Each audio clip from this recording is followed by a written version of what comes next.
সবাই কেমন আছো? আশা করি তোমার সবাই খুব ভালো আছে। আজকে আমি চলে এসেছি একটা রান্নার রেসিপি নিয়ে। ইয়েস গাইস, আমাকে দেখলে মনে হয় আমি হয়তো অকম্মা টেকি, বাট একদমই না। আমি অনেক বেশি ভালো রান্না করতে পারি, এটা আমার নিজের অভিজ্ঞতা দিয়ে আমি বলছি।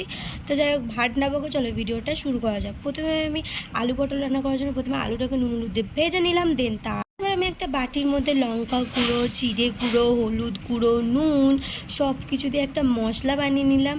দেন তারপরে ভুলে গেছি, দাঁড়াও 1 মিনিট দেখে নিই কী দিয়েছি। দাঁড়াও 1 মিনিট, ইনগ্রিডিয়েন্টসগুলো দেখে নিই। একটু জল দিয়ে সুন্দর করে গুলে নিলাম ঝাঁকানাকা করে। তারপরে এনার্জি লো হয়ে আসছিলো বলে একটুখানি এনার্জি ড্রিঙ্ক খেয়ে নিলাম। যাই হোক, অনেক দিন পর রান্নাবান্নাগুলো যাওয়া হয় আর কি, মানে প্রথমবার অভিজ্ঞতা।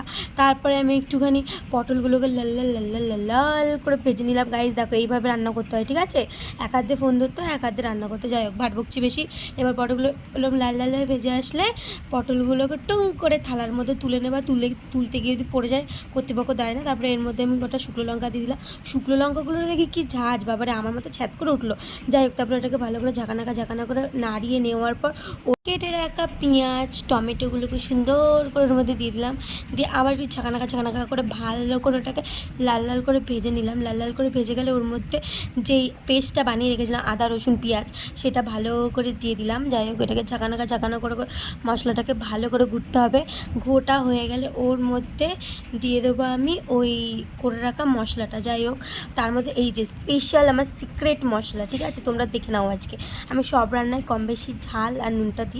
তার মধ্যে যে মশলাটা বানিয়ে রেখেছিলাম মশলাটাও দিয়ে আবার ঝাঁকানাকা করে নাড়িয়ে নিলাম। তারপরে একটু হালকা পাতলা জল দিয়ে দিলাম। তারপরে আমি দিয়ে দেবো তারা আবার একটু দেখে ভুলে গেছি, 1 মিনিট। তারপরে মশলাটা এরকম লাল লাল হয়ে কষে আসলে ওর মধ্যে আমি দিয়ে দেবো আলু আর পটল। গাইস, রান্নাটা যা হয়েছিল না, পুরো চুমু লেভেলের, পুরো অনুষ্ঠান বাড়ি। কি মানে অনুষ্ঠান বাড়ির লোকজন যদি আমার হাতে রান্নাটা খায়, তাহলে হাতের আঙুলগুলো নিয়ে বাড়ি যাবে কিনা সন্দেহ। যাই হোক, ভালো করে একটু কষিয়ে নিলাম। এরকম দেখতে পাচ্ছি, এরকম লাল লাল তরকারি হয়েছিল। তারপরে আমি একটুখানি এর মধ্যে জল দিয়ে দিলাম ভালো করে আলুটা সিদ্ধ হওয়ার জন্য। আলুটা আমার মতো ঘাড়তারা, অল্পতেই সিদ্ধ হয় না। তারপরে 5 মিনিট ঢেকে দিলাম। তারপরে নামানোর পর যা লাগছিলো। যাই হোক, নামাইনি। প্রথমে একটু ঘি গরম মশলা দিলাম, নাহলে অনুষ্ঠান বাড়ির মতো ফ্লেভারটা আসবে না গাইজ আমার রান্নায়। তারপরে এই যে একটু হালকা করে গাওয়া ঘি আর দিয়ে দিলাম গরম মশলা। ইয়েস।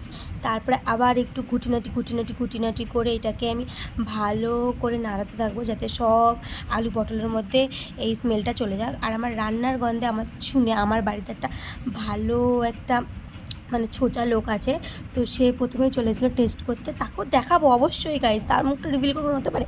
এই যে আমার মহান দাদা চলে এসছে, কড়াই থেকে খাবার তুলে দেখতে পারে পেটুক গাইজ, পেটুক।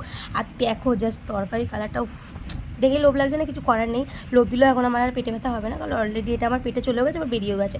যাই হোক, আজকে ভিডিওটা এইটুকুনি। আর খেতে তো পুরো অসাধারণ হয়েছিল। নিজের রান্নার প্রশংসা আমার মতো আর কেউ করতে পারবে না।